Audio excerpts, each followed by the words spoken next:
দাম এটা বাড়াচ্ছে, এটা যারা সিন্ডিকেট করে তারা বাড়াচ্ছে ভাই। এগুলো আমরা কি বলবো এখন? আমরা বুড়া মানুষ, আমরা কই দিকে আরেকটা ভেজালে পড়বো। যারা সিন্ডিকেট করে তারা পেঁয়াজের দাম না 60 টাকা নিচে কোনো পেঁয়াজ নেই। এবার কন আমরা কই যাবো? আমার হাতে পেঁয়াজের মরশুম, এখন এই দাম করলে আলুর দামটা কম আছে 20 টাকা কেজি। সয়াবিন তেল বাড়াচ্ছে, এটা তো অন্যায় করছে। সয়াবিন তেলটা বাড়াচ্ছে কেন কন? সয়াবিন তো আমাদের দেশই হয়, কেন বাড়াচ্ছে কন?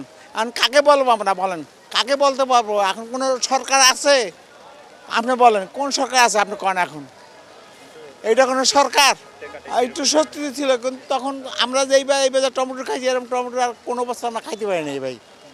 এইবার টমেটো সবচেয়ে ছিল আমাদের। ইফতারের সময় টমেটোটা খুব দরকার। এখন আবার শসার দামটা বাইরে গেছে। এখন শসার দাম বাড়ছে, টমেটোর দাম বাড়ছে, পেঁয়াজের দাম বাড়ছে, কী খাবো আমরা? কোন আমরা গরিব মানুষ, কন আমাকে কোনো অর্থনীতি আছে? আমরা কোনো কামাই করি? এখন বুড়ো হয়ে গেছি আমরা।